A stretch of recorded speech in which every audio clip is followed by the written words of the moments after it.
Ladies and gentlemen, are you ready?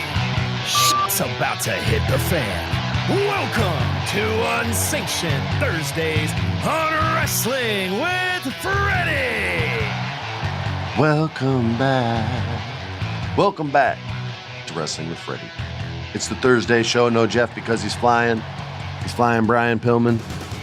And so we're recording solo. But I'm coming to you live to tape from beautiful sunny California. If you're stuck in this polar vortex and you're shoveling snow, I feel you. I feel your pain. All I can say is get your ass out here. There's no snow. I mean, yeah, there's earthquakes and fires. And, you know, when it rains, everyone forgets how to drive because they'd never seen it before. But other than that, it's fantastic. You can go hiking any day of the week, any day of the year. The beaches are beautiful when they're not covered in soot and ash, and they're much cleaner now than they used to be. And the people are nice. We're chill. We're friendly. If you're lost, we'll give you directions. Although who gets lost now if you have an iPhone, right? Or a smartphone, I guess. We don't all have iPhones, Freddie. You're right. You're right. Anyway, I hope you guys had a good week. I did. Played some Battletech. If you don't know what Battletech is, it's my favorite game. Played it for a long time. We did a 2-on-2 match, and my team won again. You know why? You're damn right you know why. Because we're the best. Anyway, you know who else is the best? John Cena. And it's all about John Cena's last match in the WWE. Although Jeff would argue it's never their last match because they're always going to come back. It's like a Barbra Streisand finale tour. It's the last tour for the fourth time, for the last time. But I happen to believe John Cena. He's one, he doesn't have to come back. He's set for life. A lot of people keep working because they have to work. Maybe they have too many ex-wives and the divorce payments are too big. There was a funny bit on Conan O'Brien back in the day with John Cleese and what's his face, Eric Idle. And they were talking about how many wives John Cleese had. And it was like he was up to 4 or 5 or something like that. And he was like, why do you think I keep working? I have to. It's not because I like it. And it was really funny. You should watch it on YouTube or whatever you watch stuff on. I don't know what young people watch. But anyway, I think this will be John Cena's final match. And that alone is enough, right? We could end the show right now, but there'll be a couple other matches. We don't have them all as they're booked now, so it'll be a short episode. But we'll give you what we got. So they built this entire tournament called The Last Time Is Now, and everyone had to wrestle for the right to fight.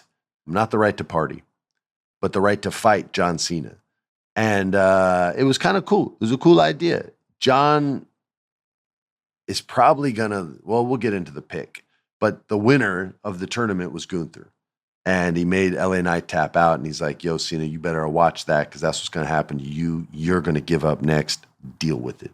He walks out to the ring, not Mike Tyson-esque, because Mike Tyson would just come out with the towel and no music, but he comes out with just like as like an old school boxer, an old school European boxer with just like the fighter's robe, the dramatic music, like Ivan Drago from Rocky IV is how he comes out. It's very like, it's just very European, right? So right away, you're trained, at least my generation was like, Russia's evil, Germany's evil.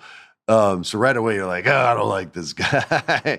New people don't, young people don't care as much. They have their own people that they hate and just judge old people for the people they hate. But everybody hates somebody, baby. And Gunther comes out. We're supposed to hate him, but we kind of like him because he's so badass in the ring. And he gets to go in there against Cena. Cena, this will be his final match. The dude kind of gives you everything every time anyway, his whole career. Like, he's not a half-assed kind of guy. We didn't get along when I worked there, but he's not a half-assed kind of guy. And he's been real, like, frank and upfront in these interviews, these exit interviews that he's been given. They aired one on SmackDown where he talked about like not giving up secrets, not helping people. Like that shit was real. He was saying real stuff. Like you got to keep that and protect it because you don't want to lose your spot. Like that was real shit that he was going through when I worked there. And to see him be this open and honest, even though he's in character, right? So it's not 100% John Cena. It's still 100% John Cena, but he's giving you a lot of truth behind it because you're allowed to now. Our producer says Gunther's going to win. That's his pick. He says John Cena's going to lose his final match. Could you imagine if he made John Cena tap out and you submitted John Cena in his final match? You made him give up. I don't know if it'll go that far, but I do believe that he's going to lose the match and Gunther will get the victory on a pinfall. Cena will fight out of the submission. For sure he'll fight out. So we agree to agree. If Jeff were here, he'd go, I think Cena's going to win. So you got Jeff going for Cena. That was my Jeff Dye impression. Match number 2, Cody Rhodes, the undisputed WWE champion, versus Oba Femi, the NXT champion, having beaten Ricky Saints. You bastard. How could you beat Ricky Saints? Oh, because Ricky's getting called up probably to SmackDown or Monday Night Raw because he's sick on the microphone.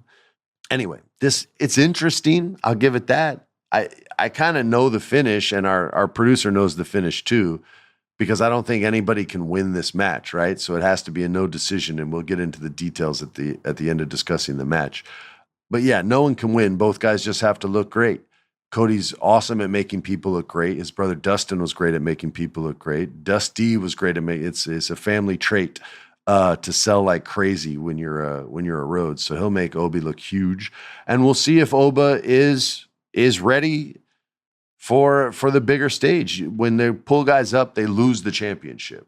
So Ricky's probably getting pulled up, and if you see Oba lose to the next NXT guy, then you'll know they're going to pull Oba up. Well, this match could have a lot to do with that, depending on how well he looks. So he's wrestling for a lot. It's not just for you guys. It's not just a show. There's going to be a lot of pressure on the young man, and we wish him the best. That said, our producer picks Drew McIntyre to interfere in the match and get a no contest, and I think that's what it's going to be as well. I think that's fairly predictable. So if you want extra details so you can win extra money, that's the bet you take. Jeff, what do you think? I think Oba's going to win. What, bro? Get out of here, Jeff, dude. He's always picking dumb shit. Picks are so bad, bro. All right. I know you guys hear that Jeff Dye impression and you're like, is he in the room? But he's not. It's just me. It's just my voice. This is the final match that we have. There'll be more. It's not a 30-minute, 40-minute show. But we got Bayley versus Sol Ruka. Sol Ruka is another NXT talent that's getting a lot of shine, and you see a lot of highlights on Instagram. At least that's where I see a lot of her highlights. She does a really cool finish, this like jumping, bouncing backflip that she lands really hard. I don't know how many years she's going to be able to do the finisher, but it's going to be awesome while she does. But a lot of friggin' impact. She's going to go up against Bayley. Bayley's there to protect her, look out for her, make her look great, kind of test her out, see where she's at, see how she shines under the bright lights. They had a backstage promo on SmackDown. It was a very simple thing. She didn't have too much to do, and she did a pretty good job with it. So they'll have an awesome match. And, we're going to have all agreements down the line here, me and Alex. I don't think you can let Sol Ruka beat Bayley in this match. I think she can look great. I think she can get a lot of her moves off. Bayley can take all of her moves. Bayley's strong enough to brace for anything else, like of her athletic stuff that she wants to do.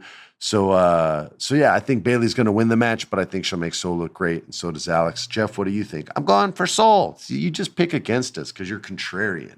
And everybody knows you're contrarian, bro. We know that's just a gimmick, dude. So why don't you stop?